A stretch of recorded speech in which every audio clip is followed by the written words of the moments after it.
Ako po si Miss Winnie at ito ang ating kwento. Ang mundo natin ay puno ng magkakaibang paniniwala. May mga naniniwala sa aswang, kulam, barang, gayuma, hula at kung ano-ano pa. Meron din namang mga hindi naniniwala sa ganoong bagay. Kagaya na lang ng ating kwento ngayong araw. Kilalang magaling na manghuhula si Zora sa Quiapo at hindi lingid sa kaalaman ng nakararami, may iba pa siyang kayang gawin. Serbisyong binibigay lang niya sa mga taong nangangailangan o regular niyang kliyente. Ngunit paano kung umabuso na ang kanyang tinulungan at hindi sinunod ang kanyang bilin? Tutulungan pa rin ba niya ito kapag nalagay na sa alanganin? Excuse me po, pwede po bang magtanong? Abay, pwede. Ano bang hinahanap mo? Pansin ko kanina ka pa palingon-lingon. Alam niyo po ba kung saan nakapwesto ang stall ng manghuhula? Maraming manghuhula rito, pero may kilala akong magaling. Diyan sa kulay violet na tent, hanapin mo si Zora. Siya ang pinakamagaling na manghuhula dito. Magpapahula ka ba? Opo. Sige po, maraming salamat. Naglakad palayo sa matandang nagtitinda ng sampagita at kandila ang dalaga.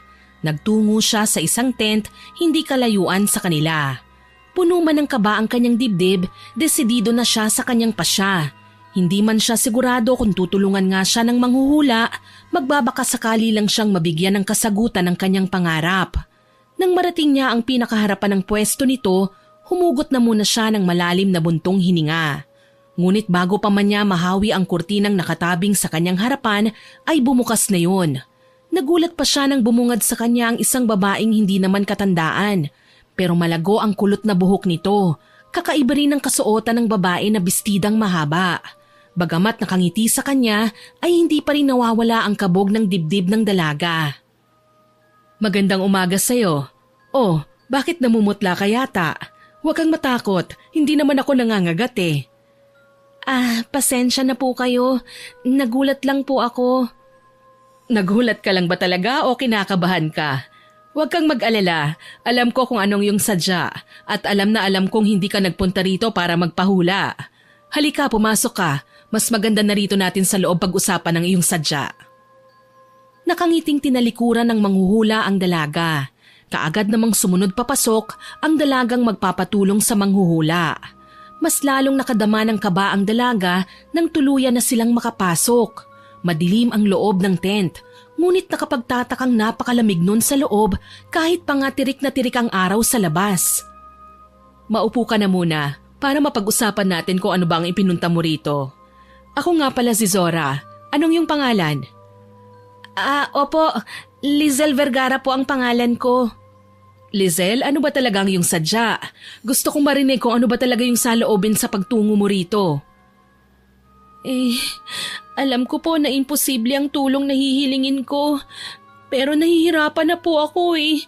Buong buhay ko po panay panglalait at pang-aalipusta nang natatanggap ko. Hindi lang po sa ibang tao, kung hindi maging sa aking pamilya. Dahil ba sa panlabas na anyo mo? Opo, lalo na po sa malaking itim na balat sa aking muka. Maging kalahati ng katawan ko na parang may kaliskis ng isda. Ang sabi po ng ama ko, ipinaglihi raw po ako ng aking yumaong ina sa isang isdang may batik-batik, kaya raw po naging ganito ang itsura ko. At gusto mong mawala ang lahat ng mantsa sa iyong balat?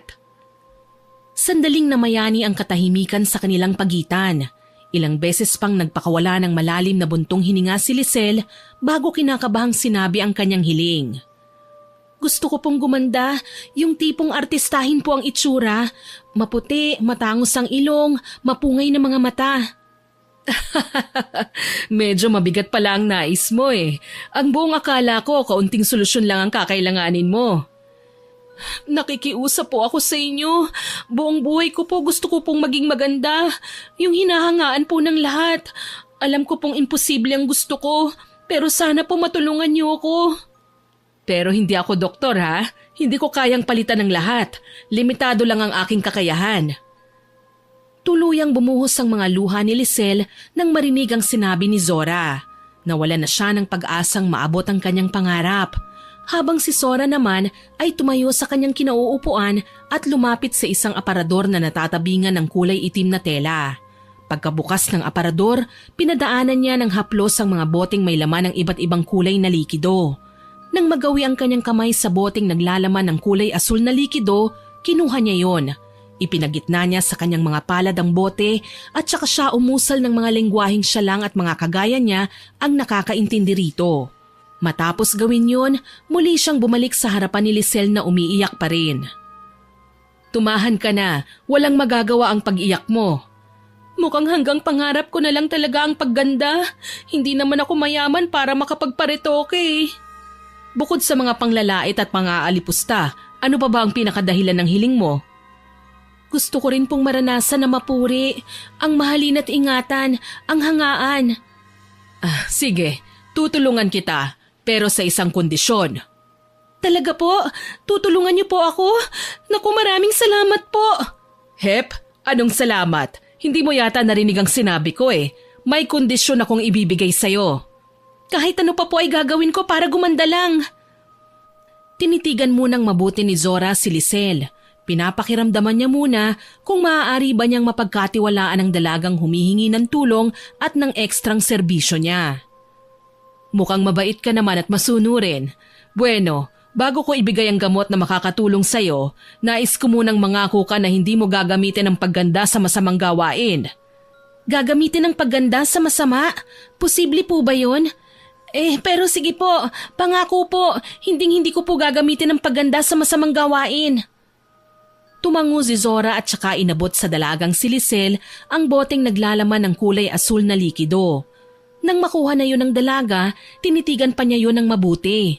Matapos gawin yun, kunot ang kanyang noo na tumingin kay Zora. Paano po ako gaganda sa likidong ito? Inumin mo, pagkatapos ay isipin mong mabuti kung ano ba ang nais mong maging itsura. Ngunit kailangan maubos mo ang laman ng bote. Yun lang po?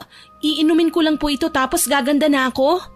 Oo, kailangan lang nating maghintay ng ilang minuto para makita ang epekto nito. Ilang buwan po ang itatagal ng epekto? Hindi buwan, hindi rin taon, kung hindi habang ikaw ay nabubuhay. Habang sinasabi yon ay nagsisindi naman ang mga kandila si Zora. Matapos niyang gawin ang pagsisindi, sinenyasan niya si Lisel na inumin na ang gamot. Tumalima naman ang dalaga. Inisang tunggalang niya ang likidong kulay asul. Napangiwi pa siya dahil sa mapaklang lasa nun. Pagkatapos inumin yun ay umupo muna siya. Dahil pakiramdam niya bigla siyang nahilo. Kalmado namang umupo si Zora sa tapat niya. Ilang minuto pa ang lumipas, napangiti na ang babaeng manghuhula. Kumuha siya ng isang salamin at iniabot yon kay Lisel. Nanginginig at kinakabahang kinuha niya mula sa kamay ng manghuhula ang salamin. Dahan-dahan ang ginawa niyang pagharap nun sa kanyang muka. At nang makita niya ang bago niyang itsura, walang pagsidla ng sayang nararamdaman niya. Ako ba talaga to? Ang ganda! Ang kinis ng mukha ko! Ang tangos ng ilong ko! Totoo ba talaga ang nakikita ko? Hindi ba ako dinadaya ng aking paningin? Totoo ang nakikita mo. May iba ka pa bang gusto? Wala na po. Maraming salamat. Magkano po bang babayaran ko? Hindi ako nagpepresyo. Ikaw nang bahala kung magkano ang kaya mo. Mawawalan kasi ng bisa ang aking gamot sa oras na magbigay ako ng presyo sa aking serbisyo. Ganun po ba? Okay na po bang 5,000? Babalik na lang po ako sa susunod kapag nakaipon na po akong muli. Okay na yan. Huwag mo lang kalimutan ang kondisyong na pag-usapan natin, ha? Naku, maraming salamat po. Aalis na rin po ako. Hinatid naman ni Zora palabas ang dalagang kliyente. Kumaway pa siya habang papalayo na ito sa kanya. Malaki ang ngiting ipinamaypay niya ang 5,000 na ibinayad ng kliyente. Hoy, Zora! Lola Tina, magandang umaga sa inyo. Iba ang dalagang pumasok kanina sa tent mo ah. Sino yon? Siya rin po yun. Kaya nga po mukhang maaga na naman akong makakapagpahinga eh. Nagbigay ka na naman ba ng ekstrang serbisyo? Hindi ba sinabihan na kita noon na tigilan mo na ang sideline mo? Ang tigas talaga ng ulo mong bata ka. Hindi ka ba natatakot sa Diyos sa ginagawa mo? Si Lola Tina naman eh. Lola, alam niyo po, ang hirap-hirap po ng buhay ngayon. Wala po akong mapapala kung panay panghuhula lang ang gagawin ko. Hindi ko po ikayayaman yon. Huwag na po kayong mag-alala pa. Mamaya ay mangungumpisal ako at magbabahagi sa simbahan ng biyayang natanggap ko. Ay nako, ewan ko sa'yo. Nakalimutan mo na ba ang nangyari noon sa iyong ina? Ganyang-ganyan din siya. O ano ang napala niya? Yumaman ba siya? Hindi ba? Bagkus napahamak pa siya. Ayun, nabaliw at tumalon sa building. Ilang beses ko na pong narinig yan, Lola Tina. Sige na po, maglilinis pa po ako ng tent ko eh. Ililibre ko na lang po kayo ng tanghalian mamaya. Ikaw talaga. Napangiti na lang si Zora kay Lola Tina bago tuluyang bumalik sa kanyang tent. Hindi naman nabago sa kanya ang paninermo ng matandang babae. Sapagkat bata pa lang siya, kilala niya na ito. Tinulungan din siyang makabangon noon ng matanda nang mamatay ang kanyang ina. Kaya pamilya na ang turing niya sa matanda. Sa araw-araw ay ganun ang senaryo sa buhay ni Zora. Hindi man araw-araw na may humihingi ng ekstrang serbisyo ay hindi naman siya nawawala ng kliyenteng nagpapahula. Ang iba pa nga ay suki na niya, kagaya na lang ni Kuya Raul. Zora, kumusta ka na? Kuya Raul, ayos lang ako. Kumusta ang mga negosyo? Ayun, nagkatotoo nga ang sinabi mo. Talagang swerte nga ang ibinigay mo sa aking pantaboy ng malas. Magpapahula ka ba ulit? Oo sana. May plano kasi kung magnegosyo pa ng iba. Kaya lang ay nag-aalinlangan ako. Pwede mo bang silipin ang kapalaran ko? Oo naman, halika pumasok ka muna sa munti kong tent. Pumasok nga sila sa loob ng tent. Magkaharap na umupo sila sa lamesang pabilog kung saan nakapatong ang mga baraha ni Zora. Sa tabi ng baraha ay may posporo at insenso. Sinindihan yon ng manghuhula at saka ipinadaan ng paulit-ulit sa barahang nasa kanyang gilid. Nang matapos na siya sa kanyang pagriritual, sinimulan na niya ang panghuhula. Ilang beses niyang binalasa yon at saka pinakat kay Raul. Kagaya ng dati ay inilatag na niya ang baraha ng nakataob. Pinakuha niya ng 7 baraha si Raul. Matapos makapili ay isa-isang binuksan niyo ng manghuhula.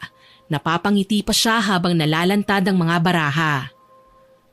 Maganda ba ang sinasabi ng mga baraha? Oo, mukhang kumapit na talaga sa'yo ang swerte ah. Anong sabi? Ayon sa baraha, mabilis na makikilala ang plano mong negosyo.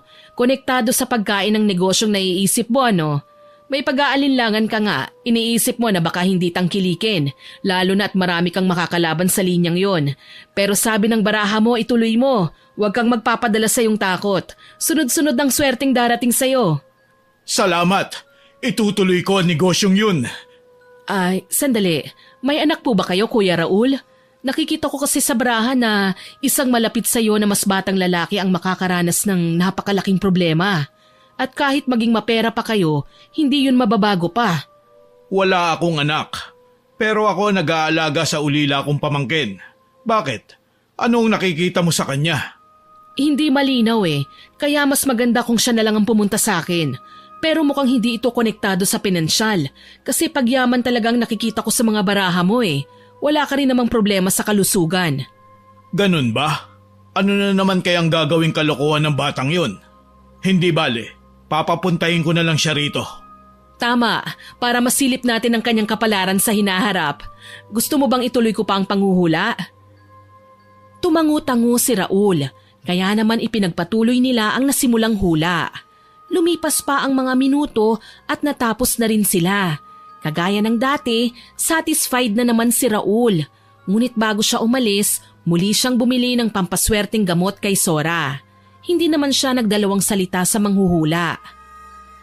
O, kagaya ng dati, dapat na iwisik mo ang likidong ito sa buong pwesto ng negosyo mo. Pagkatapos, magsindi ka ng insenso na may kasamang hibla ng iyong buhok. Pag nagawa mo yun, siguraduhin mong nakasara ang lahat ng pinto at mga bintana ng tindahan para hindi lalabas ang swerte. Oo, natatandaan ko. Kailangan ding patay ang lahat ng ilaw sa loob at tanging ilaw lang na naliliwanagan ng front door. Tama. Maraming salamat talaga, Zora. Ikaw ang nagbigay ng swerte sa buhay namin. Hindi ako nagbigay niyan. Binabasa ko lang naman ang sinasabi ng iyong baraha eh. Ito nga pala ang bayad ko. dinagdagan ko na yan ha. Sabi nga nila, share your blessings. Para dodoble rin ang blessing na papasok sa buhay ko. Nakangiti namang tinanggap ni Zora ang isang puting envelope na naglalaman ng pera. Hindi pa man nakakaalis si Raul ay sinilip na niya ang laman nun. Halos lumuwa ang kanyang mga mata nang makita ang makapal na bungkos ng tig-1,000 at tig-500. Kuya Raul, sandali po. Masyado pong malaki ang perang ito. Hindi ko po kayang tanggapin ang ganitong halaga. Tanggapin mo na. Hindi pwedeng hindi mo tanggapin yan. Lalo na't panay swerte ang pinapasok mo sa buhay ko. Isa pa ay maliit na halaga lang naman yan. Sige na nga po. Pero idodonate ko sa simbahan ng iba ha. Tapos bibigyan ko rin sila Lola Tina. Tama. Oh, sige na. Aalis na ako ha. Paplanuin ko munang mabuti ang bagong negosyong gagawin ko. Oo, sige, salamat. Malawak ang mga ngiti ni Zora habang sinusundan niya ng tingin si Kuya Raul hanggang sa mawala na ito. Doon naman lumapit sa kanya si Lola Tina. Nagulat pa siya nang kalabitin siya ng matanda. Psst! Si Raul yun, hindi ba? Hay, Lola Tina, bakit po ba kayo nanggugulat? Aba, malay ko ba na magugulat ka? Hindi ka naman dating magugulatin eh. Anong nangyayari sa'yo? Bigla-bigla na lang po kasi kayong nangangalabit eh. Maiba po ako. Gusto niyo po ba munang magmerienda? Sagot ko po. Aba, mukhang malaki na naman ang tip sa'yo ni Raul ah. Matapat namang inamin ni Zora kay Lola Tina ang tungkol sa malaking pera na natanggap niya. Maging ang matanda ay nagulat. Kaya naman ikinuwento niya rito ang biglaang paglago ng negosyo ni Kuya Raul. Sinabi na rin niya ang tungkol sa pagbibigay ng donasyon sa simbahan. Masaya naman si Lola Tina sa narinig. Isa rin kasi ito sa maraming deboto ng simbahan. Habang si Raul, nang makauwi na sa kanilang bahay, nadatna ng kanyang pamangkin na malalim ang iniisip. Oh, Tope! Ang lalim yata ng iniisip mo ah. Ayos ka lang ba? Mano po, Tito Raul. Ay, naisip ko lang po kung pangit ba ako? Pangit ba ang ugali ko? Ano po ba ang problema sa akin? Bakit lahat na lang ng babaeng nagugustuhan ko, binabasted lang ako? Ang iba pa nga po, tinatawanan at tinahamak ako. Iho, wala naman talaga sa'yo ang problema eh. Kaya lang ay masyadong matataas ang babaeng inaabot mo. Katulad na lang ni Kylie. Modelo yun. Don't get me wrong ha. Gwapo ka, mabait at may pera. Kaya lang may mga babae talaga. Ang gusto ay mga lalaki na malalaki ang katawan. Magdadalawang buwan na po ako nagpapalaki ng katawan ko sa gym. Kaso hanggang dito lang po talaga ang kaya ng katawan ko eh. Baka kasi hindi talaga sila ang babaeng nakalaan sa'yo. Siguro nga po. Maiba po ako. Saan po ba kayo nanggaling? Mukhang ang saya-saya niyo po ah. Oo. Masayang masaya ako. Magkakaroon na naman tayo ng bagong negosyo. At batid kong mas magdadala ng yaman to. Nagkibit balikat lang si Tope, habang si Raul naman ay tutungo na sana sa kusina para kumuha ng inumin nang biglang maalala nito ang sinabi sa kanya ng manghuhulang si Zora. Ay, oo nga pala. Bago ko makalimutan, baka gusto mo magpahula ron sa lagi kong pinupuntahan. Seryoso po kayo? Manghuhula? Ano naman po magandang maidudulot ng pagpunta ko sa kanya? Marami. Nakikita mo ba ang lahat ng meron tayo? Ano pong koneksyon nun? Talagang malakas naman po ang negosyo nyo noon pa man. Yun ang akala mo. Naranasan ko rin na maghirap. Naalala ko pa nga, papalubog na ang negosyo kong bigasan. Naloko kasi ko ng supplier. Nagdadasal ako noon at umiiyak sa loob ng simbahan sa Quiapo. Doon ko nakilala ang manghuhulang si Zora. Nilapitan niya ako at inalok ng tulong. Nung una akala ko scam, pero sinubukan ko pa rin ang ibinigay niyang tulong. Kaya eto na tayo ngayon. May magandang buhay, marangyang buhay at malakas na negosyo. Dahil lang po sa hula kaya tayo yumaman? Siyempre hindi. Pero espesyal si Zora. Kapag alam niyang kailangan mo ng ekstrang serbisyo, ay wala nang tanong-tanong na ibibigay niya yun. Kailangan mo lang maging totoo sa kanya. Napakunot ang noo ni Tope sa sinabi ng kanyang tiyuhin. Hindi niya alam kung maniniwala ba siya o hindi. Ngunit sinigurado naman sa kanya ng matandang lalaki na malaki ang maitutulong nito sa kanyang problema. Napakibit-balikat na lang siya at ngumiti sa kanyang tiyuhin. Lumipas pa ang mga araw at may nakilala siyang isang magandang dalaga sa isang convenience store. Isang simpleng kahera lang siya, ngunit sa unang kita pa lang nabihag na kaagad ang puso ni Tope. Ito lang po ba, sir? Bali 121 lang po. Ha? Oo. Sandali. Ito. I receive 500 pesos. Ito po ang sukli niyo, sir. 1,2,379. Salamat po. Balik po kayo ulit. Natulala si Tope nang makita niya ang magandang ngiti ni Lisel. Kung hindi pa pumitik-pitik ang dalaga sa kanyang harapan, ay baka inabot pa siya roon ng mas matagal. Ayos lang po ba kayo, sir? Oo. Okay lang ako. Pasensya na kung hindi mo mamasamain. Pwede ko bang malaman ang pangalan mo? Tinatanong mo ang pangalan ko, sir? Ako po si Lisel. Kayo po, sir. Huwag na, sir. Tawagin mo na lang akong Tupi. Nagkamay ang dalawa. Nang mahawakan ni Tope ang kamay ni Lisel ay hindi niya mapigilan ng mamula. Bagay na ikinahihiya niya sa tuwing nangyayari yon. Lalo na at mestizo siya. Kaya naman kitang-kita ang pagkukulay kamatis niya. Plano pa sana niyang makipag-usap sa dalagang maganda. Ngunit isang customer ang tumapik sa kanya at tinanong kung tapos na ba silang maglandian. Kaya naman napapakamot na lang si Tope ng kanyang batok. Wala siyang nagawa kundi ang umalis na lang at umuwi. Pagdating sa bahay, naabutan niyang nagbibilang ng pera sa sala ang kanyang tiyuhin. Tito? Bakit dito po kayo nagbibilang? Hinihintay kasi kita. Ano ba yung binili mo? Siopaw po at ice cream. Sa inyo na lang po itong siopaw. Bakit nyo nga po pala ako hinihintay? Salamat. Sakto. Bola-bola ba to? Bola-bola nga. May ba ako? Tatanungin sana kita kung nagpunta ka na ba sa manghuhulang sinasabi ko. Tungkol po ba dun? Naku, nakalimutan ko po. Hindi pa po ako nagpupunta.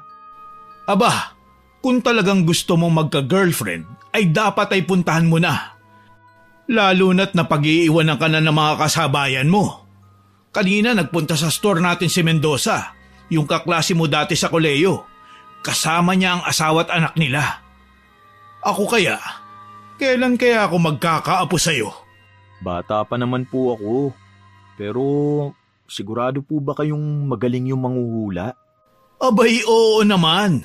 Garantisado. Matapos ang kanilang pag-uusap, nabuo na rin ang pasya ni Tope. Susubukan niya munang mapalapit kay Lisel at kung makikita niyang may pag-asa ay hindi na niya kakailanganin pang magpunta sa sinasabi ng kanyang tiyuhin. Napapangiti pa siya habang iniisip kung ano nga ba ang ipapahula niya. Nang bigla na lang niyang maalala ang magandang mukha ni Lisel habang nakangiti. Para pa siyang nagde-daydream habang kinakain ng ice cream na binili niya. Sa mga lumipas na araw, panay lang siyang nagpapapansin kay Lisel hanggang sa maging magkaibigan sila. Lumipas pa ang 1, 2 at 3 linggo. Plano na sanang magtapat ni Tope kay Lisel. Ngunit nakita niya itong may kausap na ibang lalaki. Mas nabalot pa ng selos ang kanyang dibdib nang yakapin ng magandang lalaki ang kausap nito. Kaya naman pagka-uwi sa kanilang bahay, kaagad niyang tinanong ang kanyang tiyuhin kung saan ang eksaktong pwesto ng manghuhula. Hindi ka pa rin ba nagpupunta sa Quiapo?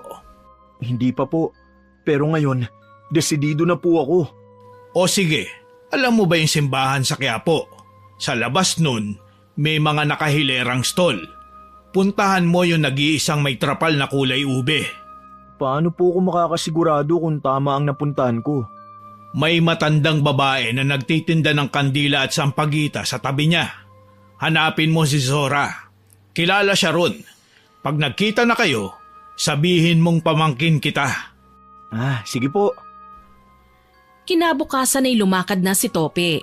Pagdating sa harap ng simbahan, kaagad niyang nakita ang sinasabing tolda ng kanyang tiyuhin. Namumukod tangi ngayon. Nag-iisa lang ito na may ibang kulay na gamit. Bukod pa ron ay saradong-sarado pa ang pwesto. Naglakad siya palapit doon. Sinalubong naman siya ng matandang sinasabi rin ni Raul. Iho, Kandila, iba-iba ang kulay at laki. May sampagita rin akong tinda. Pagbalik ko na lang po. Sige po pala, bibili na po ako ng sampagita. Ilan ang kukunin mo? Sariwa pang mga yan, kagagawa ko lang. 3 na lang po. Magkano po ang isa? 25 ang 3 tali. Sige po. Nang makuha na ni Tope ang kanyang binili ay nagtaka pa siya sapagkat ang sabi ng matanda ay 25 ang 3 tali. Ngunit 3 tig-3 set naman ang inabot sa kanya. Kaya tinanong niya ang matandang babae. Sinabi lang nito na 1 tali ay 3 talaga ang laman. Napakamot naman sa ulo ang binata. Hindi rin kasi siya sanay bumili ng sampagita para sa kanilang santo eh. Madalas ang tsuhin niya ang gumagawa nun. Muli ay naglakad siya papalapit sa pwesto na may kulay ubeng tolda. Tao po! Pagkasabi nun ay biglang may humawi ng kurtina sa kanyang harapan. Bumungad sa kanya ang isang babaeng hindi pa naman katandaan. Nakangiti ito sa kanya at binati siya. May kailangan ka ba, binata? Magpapahula? Opo. Pamangkin po ako ni Tito Raul. Siya po ang nagpapunta sa akin dito. Pasok ka. Pumasok si Tope sa loob ng tent ni Zora. Napakislot pa siya nang maramdaman ang lamig ng kanyang buong katawan. Nagtataasan din ang kanyang mga balahibo. Hindi niya tuloy maiwasang makaramdam ng takot. Napanatag lang siya nang muling magsalita na si Zora. Maupo ka muna. Talagang sinabihan ko ang iyong tsuhe na papuntahin ka rito. Talaga po? Kaya pala niya ako kinukulit. Oo, lumabas ka kasi sa barahan niya eh. Handa ka na bang malaman ang iyong hinaharap? Sandali lang po. Hindi ko po gustong malaman ang hinaharap ko. Ang gusto ko po sana magpahula tungkol sa love life ko po.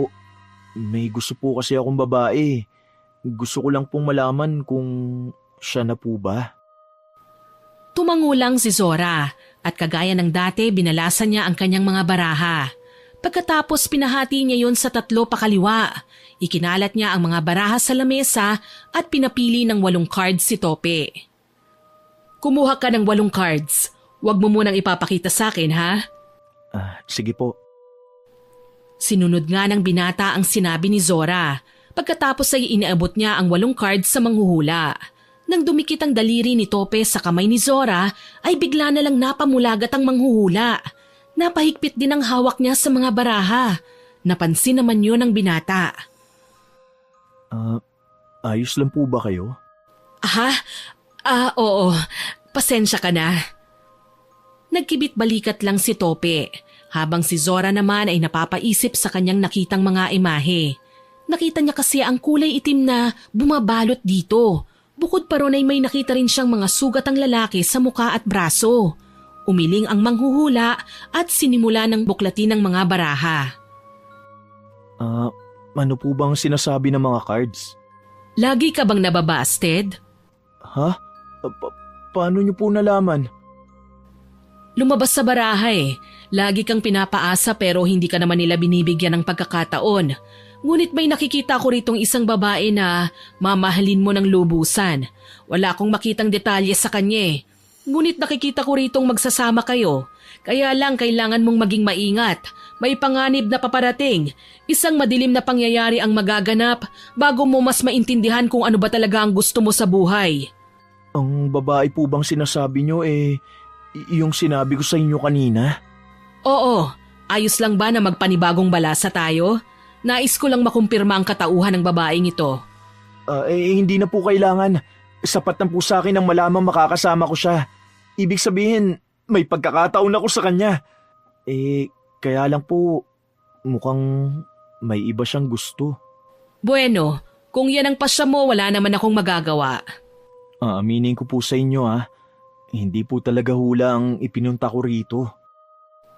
Napangisi naman si Zora sapagkat nang sabihin pa lang ng binata na ang tanging nais niyang ipahula ay tungkol sa usaping puso, naramdaman na niyang may iba pa itong pakay. Kaya naman walang sali-salitang tumayo siya at kinuha sa kanyang lalagyan ng isang boteng naglalaman ng kulay pulang likido. O eto, tanggapin mo. Pero wag mong aabusuhin. Nagkakaintindihan ba tayo? Ano po ito? Ano bang kailangan mo para mapaibig ang dalagang inaasam mo? Ang ibig niyo pong sabihin, gayuma po ito? Mamahalin na ako ng gusto ko? Oo, pero wag mong aabusuhin. Ano pong ibig niyo sabihin? Isang patak lang kada linggo ang gamit niyan. Huwag kang lalabis o huwag ka ring magkukulang. Sapat na siguro yon para magkasama kayo habang kayo ay nabubuhay. Talaga po? Naku, maraming salamat po. Hindi na ako kailanman mababasted.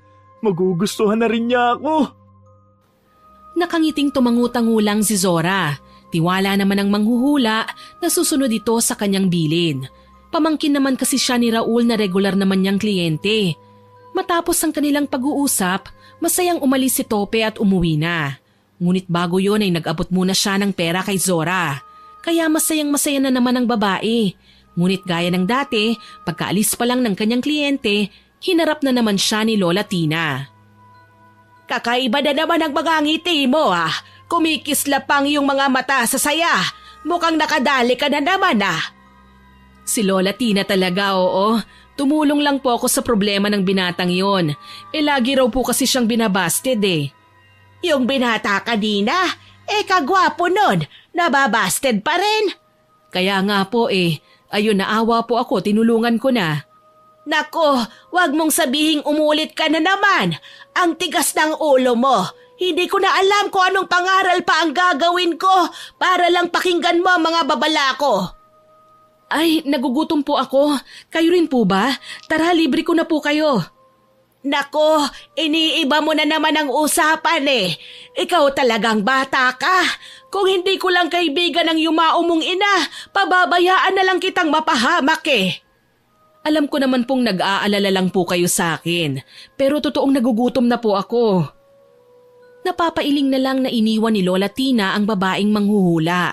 Habang sa bahay nila Tope, masayang nagluluto ang binata ng pininyahang manok para ibibigay niya yon kay Lisel. Nilagyan din niya ng gayuma ang pagkain. Nang matapos na ang binata, nagpunta na siya sa pinapasukan ni Lisel. Pagdating sa convenience store, kaagad na lumapit siya sa dalagang iniibig. Sakto naman na wala pang customer. Magandang tanghali, Lisel. Dinalang kita ng tanghalian. Aba, may patanghalian ka pa ngayon ha? Anong meron? Kaarawan mo? Ikaw talaga. Kailangan ba may handaan pa bago kita dala ng tanghalian? Ang bait ah. May sasabihin ka sa akin ano? Suhol siguro yan. Ito naman, suhol ka agad. Hindi ba pwedeng gusto ko lang ipatikim sa'yo? Bakit nga? Nakalimutan mo na ba? Magtatayo ng negosyo ang tito ko. At negosyong pagkain ang gagawin niya.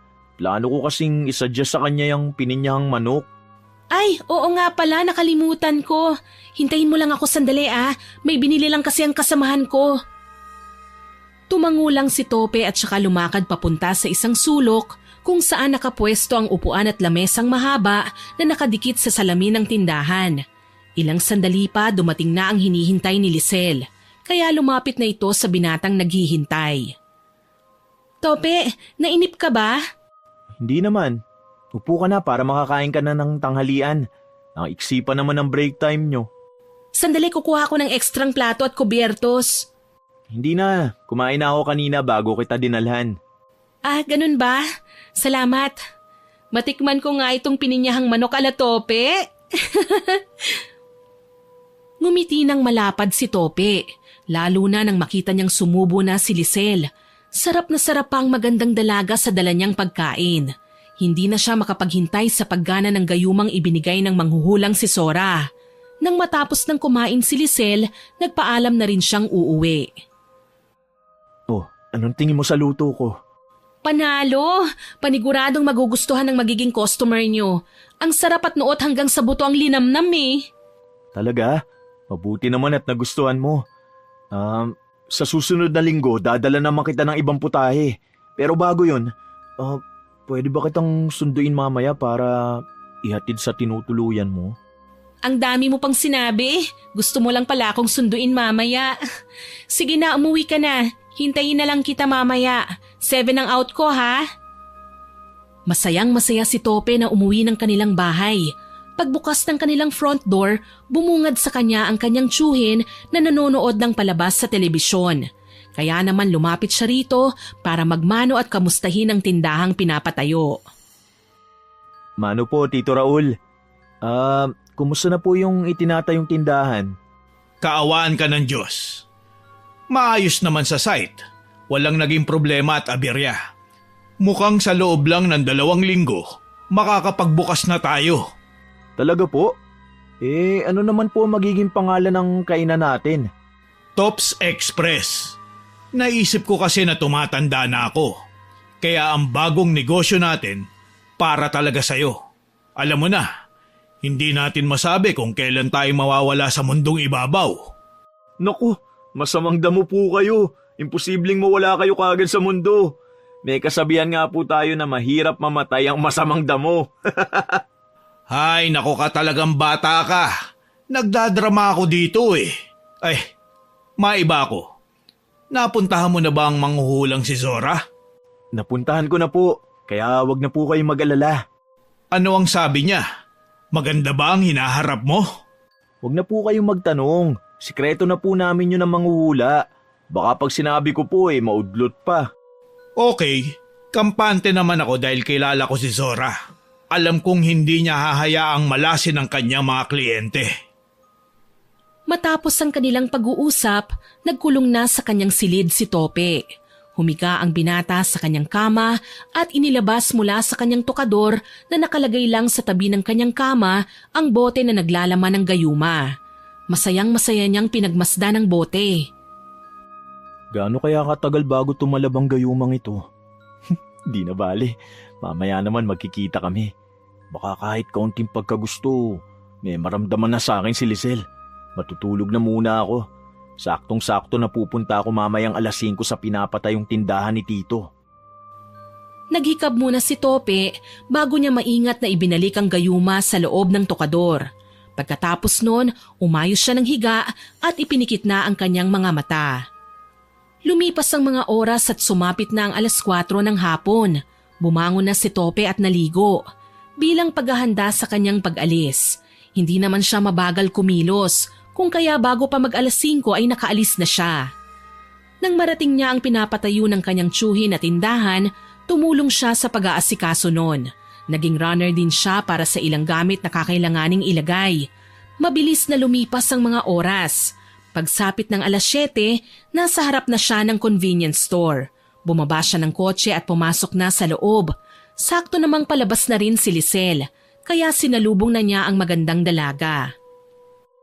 Lisel, sakto pala ang dating ko. Tope, akala ko hindi ka na dadating eh. Sabi ko naman sa'yo, susunduin kita, di ba? Tara na. Akin na ang bag mo, ako na magbibit-bit. Namumula namang iniabot ni Lisel ang kanyang bag sa binata. Ipinagbukas din siya ng glass door ng store. Habang naglalakad sila palapit sa nakapark na kotse ni Tope, hindi maiwasan ng dalaga na palihim na sulyapan ng binatang kasama. Pagdating sa nakaparadang sasakyan, pinagbuksan pa ng pinto ni Tope ang dalaga. Kinikilig namang sumakay si Lisel. Nang maisara na nga ng binata ang pintuan, tsaka siya umikot para sumakay naman sa driver's seat. Habang binabagtas nila ang daan pauwi sa inuupahang apartment ni Lisel, hindi maiwasang magtanong ang dalaga sa binata. Tope, may nais sana akong malaman eh. Ano yon? Gusto ko lang sanang malaman kung may girlfriend ka na. Siyempre wala. Kung meron man, paniguradong hindi kita kasama ngayon. Talaga? Wala ka pang girlfriend? Bakit mo naman naitanong yan? Kita naman ang ebidensyang wala. Kasi, paano ko ba sasabihin? Sasabihin ng ano? Sandaling namayani ang katahimikan sa pagitan nilang dalawa. Hindi dahil sa wala silang maisip na sabihin sa isa't isa, kung hindi dahil naghihintay lang si Tope sa sasabihin ng magandang dalaga na si Lisel.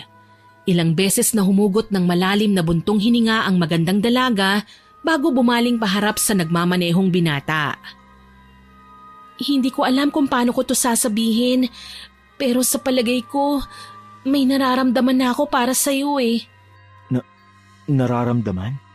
Oo, sa palagay ko, gusto na kita.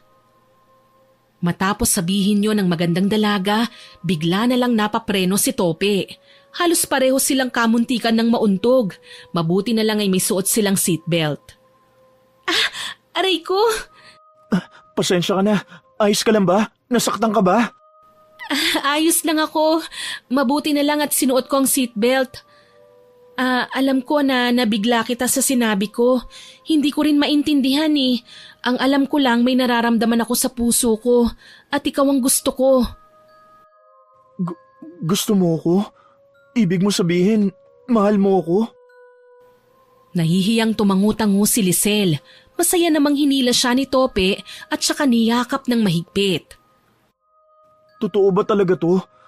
Lizel, handa akong ligawan ka araw-araw. Basta bigyan mo lang ako ng pagkakataon. Hindi na kailangan. Kung ako ang magiging girlfriend mo, napakasaya ko na. Pumapayag ka na maging girlfriend ko kahit hindi pa kita nililigawan ng formal? Tumangu-tangu si Lisel, kaya hinatak siya ni Tope at siniil ng halik ang kanyang labi. Simula ng gabing yun, araw-araw nang hatid sundo ni Tope ang magandang dalaga. Masaya naman sila sa relasyong kanilang pinasok. At kagaya ng sinabi ng binata, araw-araw niyang binibigyan ng bulaklak ang nobya. Ano na naman to? Sabi ko naman sa'yo hindi naman kailangang araw-araw mo kong bigyan ng bulaklak eh. Pero ito ang gusto ko. Hayaan mo na lang ako.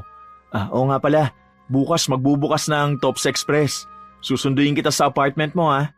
Sakto pala, day off ko bukas. Saan mo gustong kumain ng dinner? Ikaw nang bahala. Ang mahalaga naman sa akin ay magkasama tayo sa pagkain. Sa mall na lang tayo. Bibilan na rin kita ng maisusuot mo para bukas. Yun nga ang kanilang ginawa. Nagpunta sila sa pinakamalapit na mall. Namili muna sila ng isusuot ni Lisel para sa pagbubukas ng kainan nila Tope bago sila kumain sa mamahaling restaurant. Naging masaya naman ang gabi nilang yon. Ngunit hindi pa rin makampante si Tope. Lalo na nang makita niyang nakikipagnitian ang kanyang nobya sa waiter na kumukuha ng kanilang order. Nang magpaalam si Lisel na magpupunta muna sa banyo, sakto namang dumating ang kanilang order. Kaya kinuha niyang pagkakataon yun para malagyan ng gayuma ang pagkain ng kanyang nobya. Sa pagbalik ng magandang dalaga sa kanilang lamesa, sinimulan na rin nila ang pagkain. Ang sosyal dito, babe. Ang laki ng banyo. Parang mas malaki pa nga yun kesa sa apartment ko eh. Sinabi ko naman sa'yo na pwede kitang kuhanan ng kondo. Ayaw mo lang kasing pumayag. Hindi na, ikaw talaga. Ang mabuti pa kumain na tayo. Mukhang masarap ang lahat ng order natin ah. Sa bawat pagsubo ng pagkain ni Lisel, hindi napipigilan ni Tope ang mapangiti habang kumakain. Hindi naman yun napansin ng dalagang sarap na kumakain. Lumipas pa ang oras at natapos na sila. Hinatid na rin ng binata ang kanyang nobya sa apartment nito. Matapos ang gabing yun, nakampante na si Tope. Kinabukasan, maagang sinundo ng binata si Lisel. Kaagad silang dumiretso sa Tops Express. Naabutan na nila roon si Raul na nakikipag-usap sa ibang bisita. Nang makita sila ng may edad na lalaki, nilapitan sila nito at binati. Oh, mabuti naman at nandito na kayo. Hintayin lang natin si Father para sa ribbon cutting ha? Kumusta ka na, Lisel? Ayos naman po. Tuloy na po talaga ang Tops Express natin. Masayang masaya ako na nakikita ko pa ang mga negosyong iiwan ko sa'yo pagdating ng araw. Pero mas magiging masaya ako kung mag-aasawa ka na. Tutal, nandyan naman si Lisel. Baka naman plano nyo ng bumuo ng pamilya. Si Tito naman, ayoko pong madaliin si Lizel. Abay, dali-dalian nyo. Gusto ko pang kumarga at makapag-alaga ng mga apo ko. Napapakamot na lang sa ulo si Tope dahil sa hiya sa sinabi ni Raul. Habang ang dalaga naman ay namumula sa kaalamang gusto siya ng tiyuhin ng kanyang nobyo. Ilang sandali pa, dumating na rin ang paring hinihintay nila. Si Tope ang pinaputol ng ribbon ng kanyang tiyuhin. Maayos naman ang lahat. Nang sumapit na ang gabi, hinatid na ni Tope si Lisel.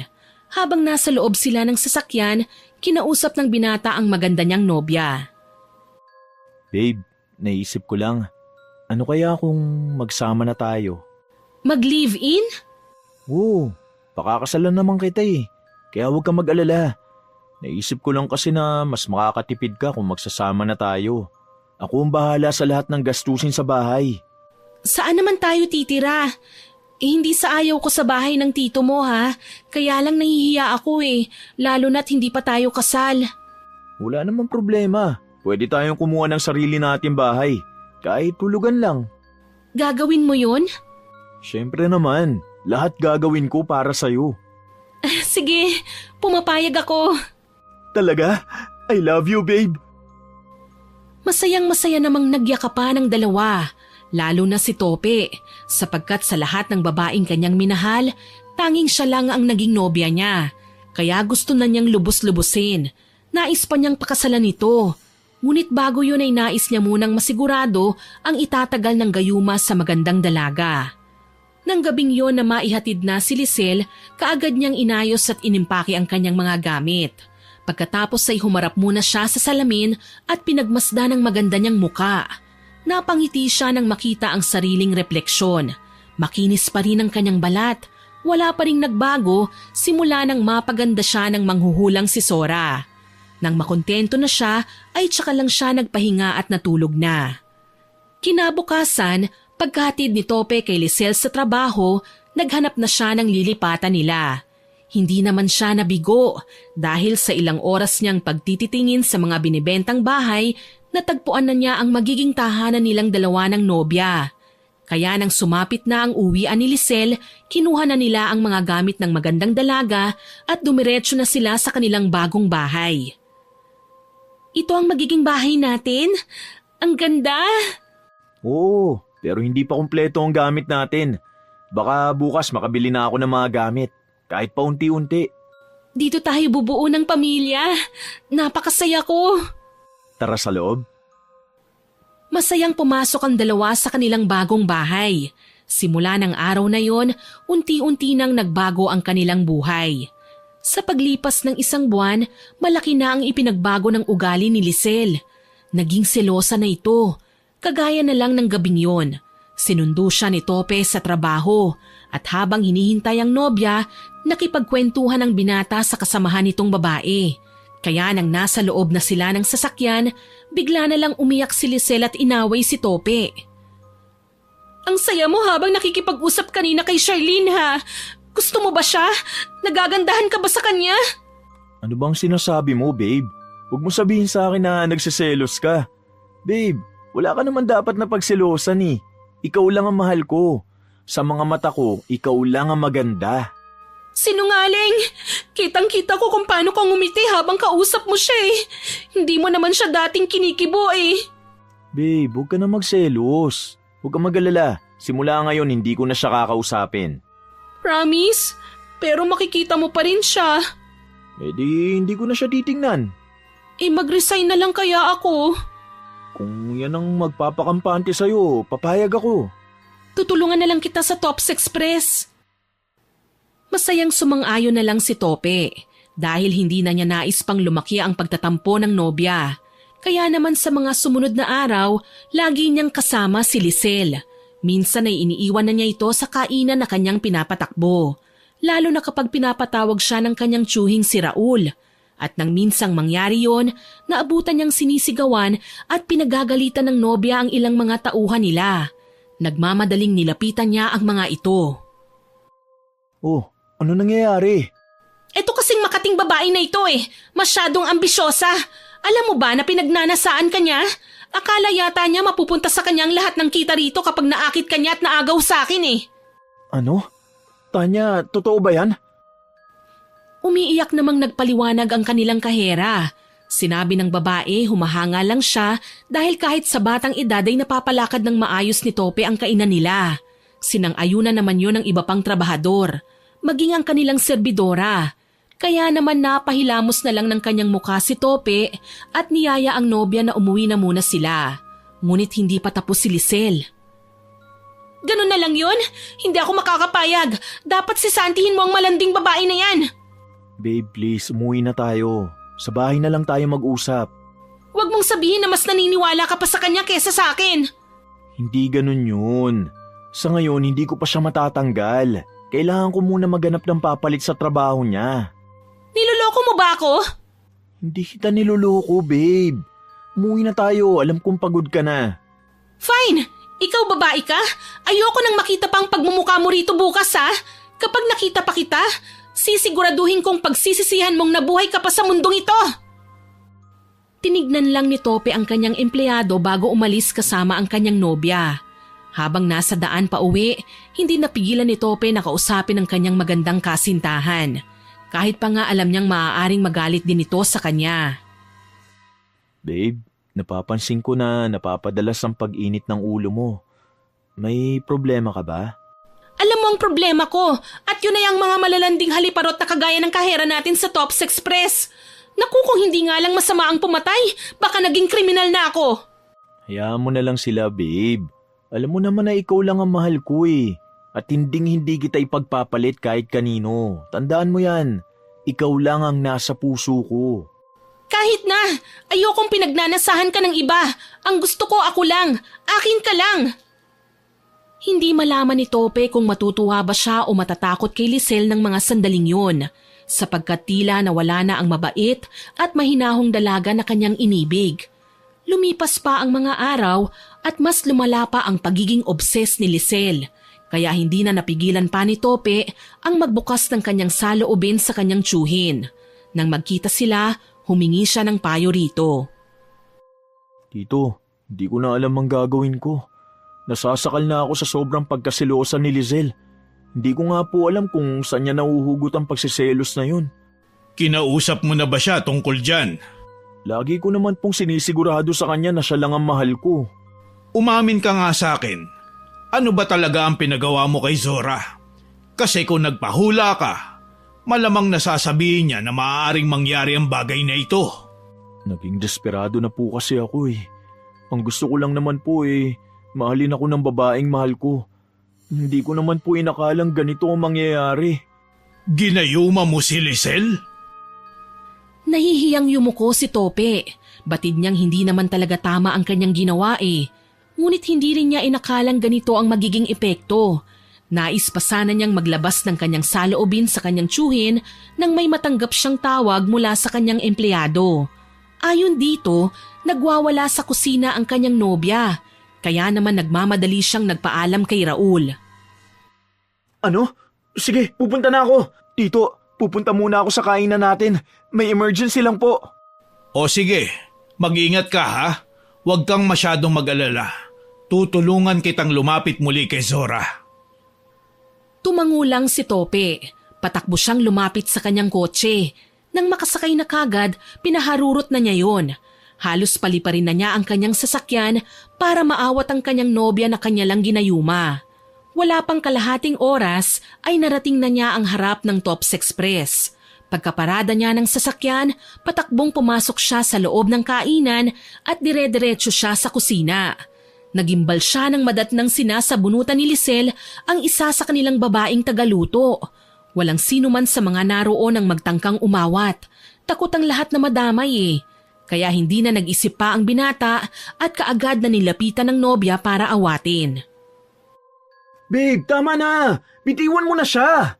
Hindi! Ayoko! Masamang babae siya! Gusto kanyang agawin sa akin! Babe, nakikiusap ako sa'yo. Bitiwan mo na siya! At ipinagtatanggol mo pa ang babaeng ito? Mas pinapanigan mo ba sila kaysa sa akin? Babe, hindi ganun yun. Kumalma ka na muna. Padabog na binitawan ni Lisel ang buhok ng tagaluto. Pero nagulat si Tope nang tumingala ito. Doon lang niya nakita ang malaking paso sa mukha nito. Kaya naman sinenyasan niya ang ilang empleyado na ilayo na ang tagaluto. Doon lang sila kumilos. Inalalayan nila ang babae palabas ng kusina. Nang makalabas na ang lahat, tsaka niya hinarap si Lisel. Ano na naman bang gulo to? Sinabi ko naman sa'yo na wala kang dapat ipagselo sa kahit na kanino. Huwag ka nang magalit sa akin, babe. Hindi ko lang napigilan ang sarili ko kanina eh. Siya naman kasi, narinig kong sinabi niya na pogi ka raw at kanin na lang daw ang kulang. Babe, pinagpapantasyahan ka niya eh. At bilang girlfriend mo, hindi ako makakapayag na bastusin kanila ng ganon. Naiintindihan mo naman ako, hindi ba? Hindi ko na alam, babe. Ang laki-laki na ng ipinagbago mo. Hindi na kita kilala. Hindi mo na ba ako mahal? Wala akong sinabing ganyan. Alam na alam mong mahal kita. Pero maling-mali na eh. Sobra na. Hindi naman ganito ang gusto ko. Pangit na ba ako sa paningin mo? Bakit ganyan ka? Bakit hindi mo ako maintindihan? Umuwi na lang tayo. Pagod ako. Hindi pa man nakakasagot si Lisel, iniwan na niya ang kanyang nobyo. Natatarantang kinapa niya ang kanyang muka at nanalamin sa pinto ang salamin ng malaking freezer. Tinignan niyang mabuti kung bumalik na ba ang pangit niyang muka. Ngunit kahit anong pabaling-baling ay hindi pa rin naman nagbabago ang kanyang anyo. Maganda pa rin siya. Hindi rin bumalik ang malaking balat niya sa muka. Doon nabuo ang kanyang pasya na babalik siya sa manghuhula sa Quiapo. Sa palagay niya kasi, hindi na nagagandahan pa si Tope sa kanya. Nang gabing yun, pagka-uwi nila ay malamig ang pakikitungo ni Tope kay Lisel. Kahit anong gawin niyang pagpapapansin, binabaliwala siya ng nobyo. Masama man ang loob ay nakatulugan na lang niya yon. Kinabukasan, maagang gumising ang magandang dalaga at pinuntahan si Sora. Anong kailangan mo? Magpapahula ka ba? Hindi po. Nandito po ako para bumili ng gamot. Gamot? Para saan? Hindi na po ako maganda sa paningin ng boyfriend ko eh. Kaya sa palagay ko, nawawala na po ang epekto ng pinainom niyo sa akin. Nagpapatawa ka ba? Wala akong makitang diferensya sa itsura mo. Paano mo nasabing nawawala na ang bisa ng ginawa ko? Pero hindi na po nagagandahan sa akin ng boyfriend ko eh. Ayoko po siyang mawala. Lisel, tama ba? Ang tulong na hinihingi mo sa akin noon ay pagpapaganda. Ibinigay ko yun sa'yo. Kaya sana naman wag mong abusuhin. Isa pa, hindi naman kasama sa pagganda mo ang garantiya na mapapaibig mo ang lalaking mahal mo. Handa po akong magbayad kahit magkano. Basta gumanda lang ako. Patawad, pero hindi ko maibibigay ang gusto mo. 50,000, handa akong magbigay. Kung hindi pa sapat, ikaw na ang magpresyo. Ang mabuti pa umalis ka na. Hindi na kita matutulungan pa. Mukhang nakalimutan mo na ang pinag-usapan natin. Nagmamakaawa pa rin si Lisel, ngunit buo na rin ang pasya ni Zora, kaya umuwing luhaan ang magandang dalaga. Sa kanyang pag-uwi, inabutan niya si Tope na nakabihis at handa nang umalis. Sinubukan niyang humalik dito bilang pagpapaalam kagaya ng dati. Ngunit umiwas lang ang binata at nagmamadaling sumakay ng kanyang sasakyan. Naiiyak namang nakatanaw lang ang magandang dalaga. Lumipas pa ang mga araw at mas lalong lumala si Lisel. Halos ayaw na niyang palabasin ang kanilang bahay si Tope. Araw-araw na rin silang nag-aaway. Kaya naman nagpasya ang binata na tawagan ng kanyang tiyuhin na si Raul para sunduin siya. Tito Raul, hindi po ba kayo busy ngayon? Hindi naman. Bakit? May problema ba? Si Lisel po kasi ayaw kong palabasin ng bahay. Napapraning na naman. Baka pwede niyo po akong sunduin dito. Gusto ko po sanang puntahan ng manghuhula eh. Gusto ko na pong ipatanggal yung bisa ng gayuma. Sige, pupuntahan kita. Hintayin mo ako dyan. Matapos ang kanilang pag-uusap, bigla na lang nakarinig ng malakas na sigaw si Tope. Nanggagaling yun sa kanilang kusina. Nagmamadali naman niyang pinuntahan yun. Pagdating doon, inabutan niyang nag-hysterical si Lisel. Anong nangyayari sa balat ko? Ang hapde! Lisel, ano nangyayari? Huwag kang lalapit! Huwag mo akong titignan! Ang makinis kong balat! Bakit? Bakit nangyayari ito?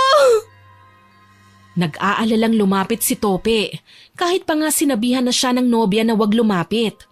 Ngunit labis siyang nabigla nang makita ang napakaraming sugat sa braso ng kanyang nobya.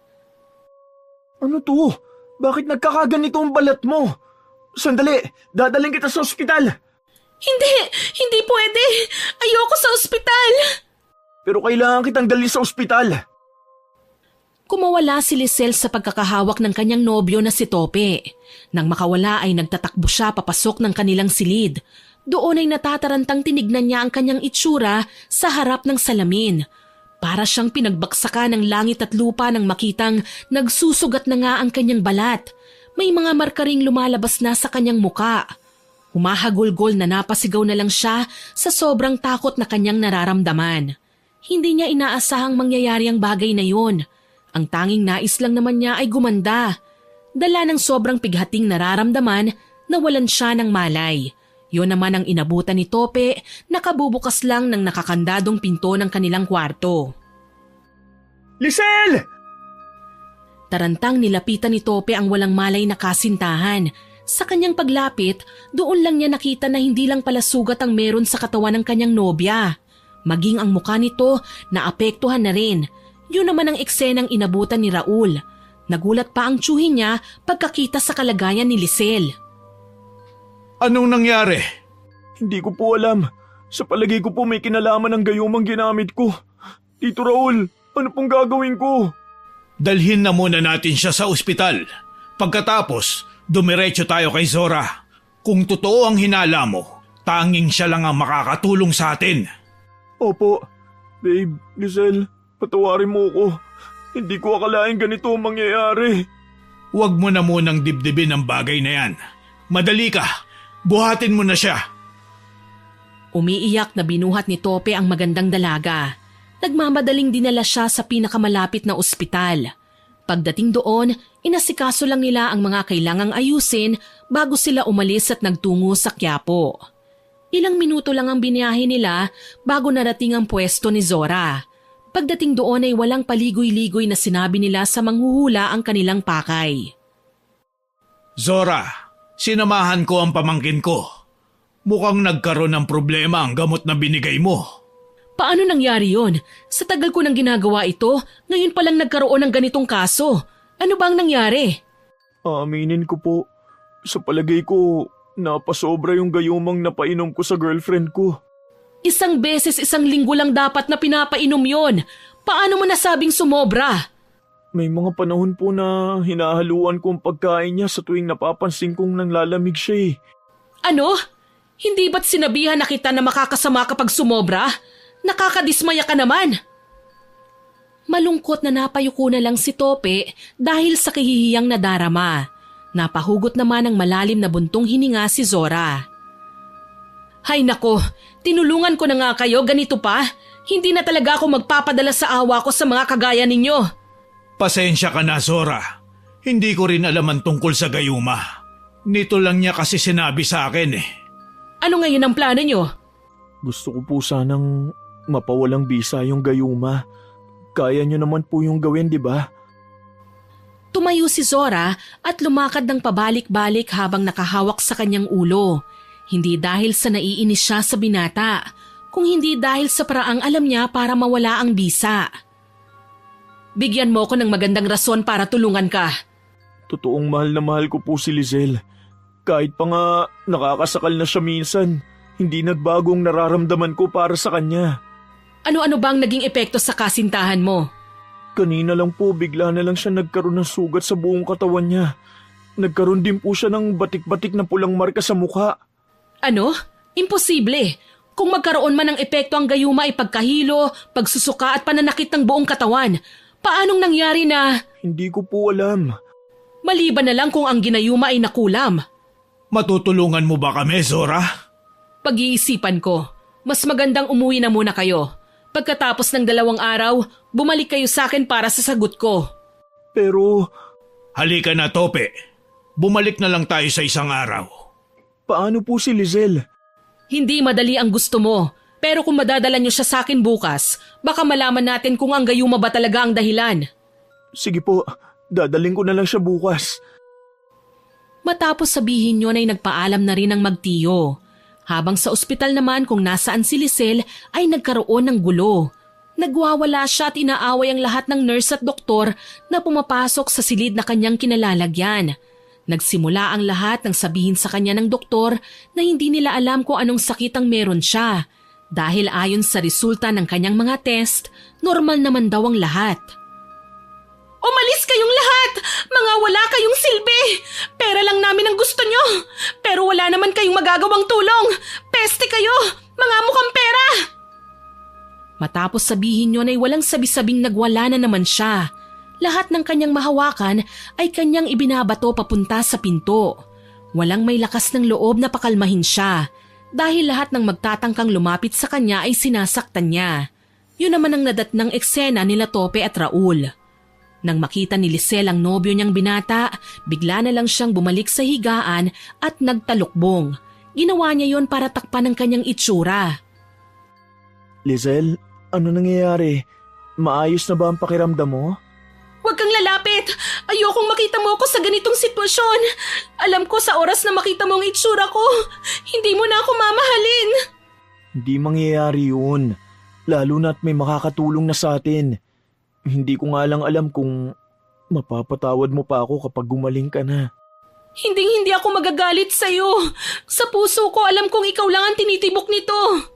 Masaya akong malaman na mahal mo ko. Mahal na mahal din kita kahit nakakapagod na. Sa ngayon, sisiguraduhin kong gagaling ka. Huwag ka nang mag-alala, Lisel. Bukas ay pupunta tayo kay Zora. Matutulungan kanyang gumaling. Walang sagot na nakuha si Raul sa nobya ng kanyang pamangkin. Nang bigla na lang nitong tanggalin ang kumot na bumabalot sa kanya at saka lumapit sa kanila. Zora, tama bang narinig ko? Oo, pupunta tayo kay Zora. Bukas dadalhin ka namin sa kanya. Hindi ko alam kung maniniwala ka, pero magaling si Zora. Isa siyang magaling na manghuhula sa Quiapo. Zora? Manghuhula? Sa Quiapo? Oo, babe. Hindi lang panghuhula ang kaya niya. Gumagawa rin siya ng ekstrang serbisyo, kagaya ng pagbibigay ng swerte sa negosyo. At nakakapagpaganda. Ano yun, babe? Wala. Tutulungan ba niya talaga tayo? Oo, matagal ko nang kilala si Zora. Mabuti ang kanyang puso at maawain din. Kaya alam kong tutulong siya. Isa pa, nagsabi na siya na dalhin ka raw namin sa kanya. Hindi na umimik si Lisel. Iniisip niya ang sinabi ni Raul. Hindi pa man siya sigurado na babatid na niyang iisa ang Zora na kilala nila. Nababahala siya kung ano ang mangyayari sa oras na malaman ni Tope na hindi siya totoong maganda. Natatakot siya na iwanan siya nito at kamuhian. At ang mas malala pa, baka saktan siya nito. Dala ng labis na pag-iisip, hindi na niya namalayang niyakap na pala siya ni Tope. Kakaiba ang yakap na yon, mahigpit at puno ng pagmamahal, kaya nasabi na lang niya sa kanyang sarili na bahala na bukas. Maaga palang kinabukasan, nagtungo na sila sa Quiapo. Mas dumoble ang isipin at kaba ni Lisel nang makita ang tinutumbok nila ay ang pwesto rin ng Zorang tumulong sa kanya para gumanda. Ngunit batid niyang wala na siyang pagpipilian pa sa ngayon, kaya tatanggapin na lang niya na babalik na ang dating itsura na ikinahihiya at itinatago niya. Babe, huwag ka mag-alala. Gagaling ka. Hindi ko lang alam kung mamahalin mo pa rin ako pero sa puso ko, ikaw lang ang mahal ko. Alam mong mahal kita, hindi magbabago yun. Ako ang hindi sigurado kung mamahalin mo pa ako pagkatapos nito. Hindi akong Lisel na inakala mo. Tama na yan. Ang mabuti pa, pumasok na tayo. Niyakap ng mahigpit ni Lisel si Tope. Sinundan pa niya yon ng isang halik. Naluluhang pinakatitigan pa niya ang binatang akala niya ay tunay niyang minamahal. Lingid sa kanyang kaalaman, ang lahat ng kanyang nararamdaman para sa binata ay epekto lang pala ng gayumang ginamit nito sa kanya. Magkahawak pa ang kanilang kamay sa pagpasok sa tent ni Zora. Nando naman ang manghuhula at halatang inaabangan sila. Mabuti naman at nandito na kayo. Maupo na kayo. Iiwan ko na lang silang dalawa sa'yo, ha? May kailangan pa akong lakarin eh. Oo, sige. Titig na titig si Zora sa magkasintahang iniwan ni Raul. Napangisi pa siya nang makita ang babaeng kasama ni Tope. Ngunit hindi siya nagsalita. Hinintay niya ang mga ito na magbukas ng usapin. Hindi naman siya naghintay ng matagal. Hanggang sa nagsimula ng magsalita ang binatang si Tope na halatang kinakabahan. Alam ko po na may kasalanan ako sa nangyari sa girlfriend ko. Nakikiusap po ako na tulungan niyo ako. Handa ba kayong harapin ang mga kahihinatnan ng mga ginawa niyo? Handa na po ako. Ikaw, Lisel Vergara, handa ka bang harapin ang katotohanan? Babe, patawarin mo ko. Alam kong iisipin mo na niloko kita. Alam kong pandidirian mo ko oras na makita mo ang totoong itsura ko. Anong ibig mong sabihin? Hindi ako totoong maganda. Tinulungan lang ako ni Madam Zora. Gamit ang gamot na binigay niya at pinainom sa akin, nagkaroon ako ng mukhang gusto ko. Patawarin mo sana ako. Hindi kita niloko. Totoong mahal kita. Hindi kaagad nakaimik si Tope. Magulo ang kanyang isipan. Hindi niya mawari kung ano ba ang kanyang nararamdaman ng mga sandaling yon. Lalo na at alam niyang peke ang pagmamahal na nararamdaman ngayon sa kanya ng nobya. Ilang minuto rin ang nagdaan bago nakakilos at nakahugot ng lakas ng loob ang binata. Patawarin mo rin ako. May ginawa ako para mahalin mo ko. Anong ibig mong sabihin? Hindi totoo ang nararamdaman mo para sa akin. Peke lang. Mahal mo lang ako dahil sa gayumang inihahalo ko sa pagkain mo. Gayuma? Nakakahiya mang aminin pero tama ang narinig mo. Ginayuma lang kita. Masyado akong desperado noon. Sabik sa pagmamahal ng isang babae. Kaya naman ayos lang sa akin kung kamumuhian mo na ako ngayon. Naguguluhan ako. Paanong... Hindi na natapos pa ni Lisel ang kanyang sasabihin. Bigla na lang siyang nangisay sa kanyang kinauupuan. Nataranta naman si Tope at kaagad na niyakap ang dalaga. Habang si Zora naman, napabuga na lang ng hangin. Ay naku naman, paniguradong umeepekto ng paghahalo ng mga gamot. Kayong mga kabataan talaga. Pakiusap po, tulungan niyo po siya. Tanggalan niyo na po ng bisa ang gayuma. Tatanggapin ko po ang kaparusahan. Basta maging maayos lang po ang lagay ni Lizelle. Kung gano'n ay buhatin mo siya, ihiga mo ng maayos sa sahig. Tumalima naman si Tope. Binuhat niya ang nobya. Habang si Zora, tinanggal ang sapin ng kanyang lamesa at inilatag yon sa lapag upang doon ilagay si Lisel. Dahan-dahan ang ginawang pagbaba ni Tope kay Lisel. Nang maibaba na niya, kaagad na kumilos ang manghuhula. Pinalibutan niya ng 11 kandila ang dalagang nangingisay pa rin. Habang sa isang tabi, umiiyak at hindi na mapakali si Tope. Hoy, huwag kang tumayo lang dyan. Kailangan mo akong tulungan sa paghahanda. Sige po, ano pong gagawin ko? Sindihan mo ang lahat ng kandilang nakapalibot sa kanya. Pagkatapos ay umalis ka na at kumuha ng isang buhay na manok. Kailangan ay native. Kakailanganin ko ang sariwang dugo nun. Para saan po ang sariwang dugo? Huwag ka ng maraming tanong. Gawin mo na lang. Natatarantang sinunod na lang ni Tope ang mga sinabi ni Zora. Inihanda naman niya ang iba pang sangkap na kanyang gagamitin. Hindi man siya sigurado sa magiging resulta, isa lang ang alam niya. Mawawala ang bisa ng gayuma at pampaganda. Ngunit hindi siya sigurado sa magiging epekto sa katawan ni Lisel. Nang matapos si Tope sa pagsisindi ng kandila, nagtatakbo siya palabas para maghanap ng buhay na manok. Ngunit hindi pa man siya nakakalayo, napagtanto niya na wala siyang alam na mabibilhan nun sa Quiapo. Yun ang kanyang iniisip nang bigla na lang siyang kalabitin ni Lola Tina.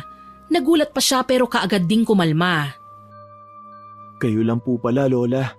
Nanggaling ka na naman binata sa pwesto ni Zora, ano? Nagpahula ka ba o humingi ng ekstrang serbisyo? Hindi po. Nandito po ako para ipagamot ang girlfriend ko. Ganun ba? Mukhang nagbago na ang aming si Zora. Tama na ang daang kanyang tinatahak. O kung ganon, wala na akong dapat pang ipag-alala. Teka, kapansin-pansin ang iyong pagkabalisa ah. May problema ba? Kailangan ko pong makahanap ng buhay na manok. Yung native po. Kakailanganin daw po yun sa panggagamot sa girlfriend ko. Wala kang mabibilhan nun dito. Tanging mga sisiw na may iba't ibang kulay at mga hilaw na manok na panluto. Pero may alam ako na pwedeng pakiusapan. Talaga po? Sige po, samahan niyo po ako sa kanya. Isinama ni Lola Tina sa isang komunidad na kung saan dikit-dikit ang mga bahay na gawa lang sa mga pinagtagpi-tagping plywood at yero. Ngunit halos bungad lang ang kanilang pinuntahan. Dito ka na muna. Kakausapin ko lang ang kumpare ko. Sige po. Matyagang naghihintay naman si Zora sa pagbabalik ni Tope. Ngunit hindi niya maiwasang mapatingin ng paulit-ulit sa kanyang orasan. Matagal-tagal na simula nang umalis ang binata para maghanap ng buhay na manok. Nasaan na ba yun? Dugo na lang ng native ng manok ang kulang sa rekado ko eh. Mahigit 1 oras na siyang wala. Kapag hindi siya dumating sa tamang oras, wala na akong magagawang lunas sa nangyayari kay Lisel. Mabilis pa namang mawala ng bisa ang mga gamot pang tanggal. Ay naku naman, hindi na talaga ako uulit. Ilang minuto pa ang lumipas bago nakabalik si Tope. May dala na siyang native na manok. Hingal na hingal pa ang binata. Ngunit hindi yon alintana ni Zora. Mabilis na hinablot niya ang manok sa kamay ng binata at kaagad yung ginilitan ng leeg. Pinatulo niya sa isang mangkok na may lamang likido ang dugo nun. Matapos gawin yun, kaagad na pinaalalayan niya ang dalagang wala ng malay. Madali ka, iupo mo siya para mapainom ko ng gamot. Hawakan mo siyang mabuti dahil paniguradong magkakaroon ng reaksyon ng kanyang katawan. Sige po. Sinunod ni Tope ang sinabi ni Zora. Hinawakan naman ng manghuhula sa magkabilang pisngi si Lisel at pinisilyon para mapainom dito ang gamot. Nang matapos mapainom, bigla na lang dumilat ang mata ni Lisel at nagsisisigaw ito.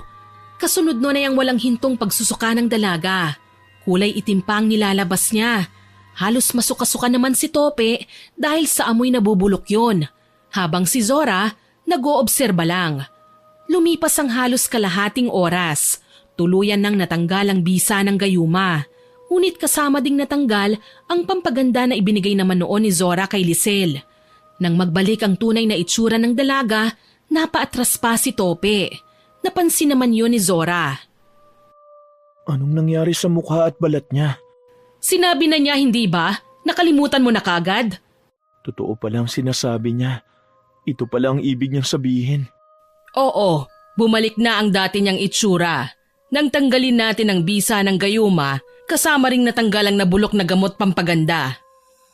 Maraming salamat, Madam Zora. Tope, parehas na tayong malaya ngayon. Oo, pasensya ka na talaga. Sorry din, Tope. Hindi man natuloy ang kanilang pag-iibigan ay naging matalik na magkaibigan naman sina Lisel at Tope. Sa paglipas ng mga taon, nagkaroon din sila ng kanya-kanyang pamilya. Hindi na rin nila inungkat pa ang nakaraan. Habang si Zora naman, patuloy pa rin sa kanyang propesyon sa panghuhula. Madalang na rin siyang sermonan ni Lola Tina. Sa karanasang ito, mas mauunawaan natin na may mga pagkakataon na para lang makuha natin ang ating nais ay nagpapakadesperado tayo sa madaliang paraan. Hindi na natin naiisip ang masamang maidudulot nito sa ating buhay. Lagi po sana nating tandaan na ang bagay na nakuha sa madaliang paraan ay mabilis ding mawawala sa ating mga kamay. Sana po ay nagustuhan niyo ang aking ibinahaging kwento. Pero bago ko po tapusin ito, hindi makukumpleto ito nang walang shoutout sa masusugid nating listeners. Shoutout po kay Erica Delator, kay Alma Hornales, kay Mike James Tapak, kay Jehovah Jeric, kay Ranilyn Yam 28. Hello din po kay Rochelle Rodihero na new subscriber po natin. Salamat po sa pagsusubscribe, ma'am. Shoutout din po kay Leticia Gabito, kay Arlinda Manalo, kay Ella Diaz, kay Laila Avila, kay Juan, kay Myla Navares, kay Sir Mel, kay Attorney T. Pharma at kay Jason Dogilio. Shoutout din po kay Joanne Roa, kay Merly Senokbit, kay Jeline Sapra, kay Agnes De Luna, kay Grace Hementera, kay Mary General Rhea Batiduan, kay Vernaline Insho, kay Giselle Agraza Mendez. Hello din po kay Mary Rose na nagsabing bawat galaw po niya na kay Miss Winnie ang tenga niya. Naku, salamat po ma'am. Nakakataba po ng puso na kasama niyo ko sa pang-araw-araw niyong gawain. Shoutout din po kay Jerlyn Arbado, kay Marisa Manuales, kay Rosario San Jose at kay Zaira Kate Sibaluka.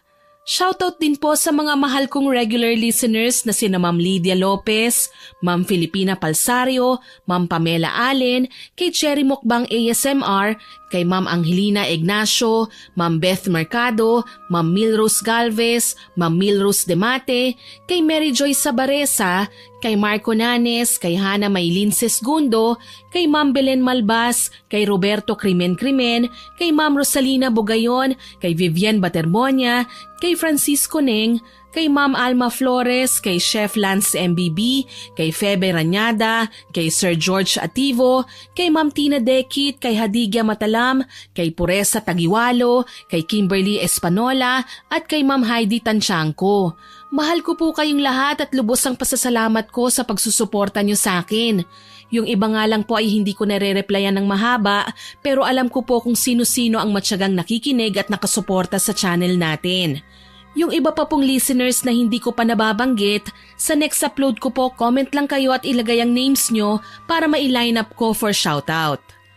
Maraming salamat po sa inyong lahat na nakinig at nagkomento. Abangan pa rin po ninyo sana ang mga susunod nating upload. At huwag kalimutang mag-subscribe, like, share and comment sa kwento natin. Para po mabilis nyong makita kung may bago tayong upload, pindutin nyo lang po ang notification bell para mabilis nyo itong makita. Aasahan ko pa rin po ang inyong suporta ha. Muli, ako po si Miss Winnie na nagpapasalamat sa inyong walang sawang pakikinig.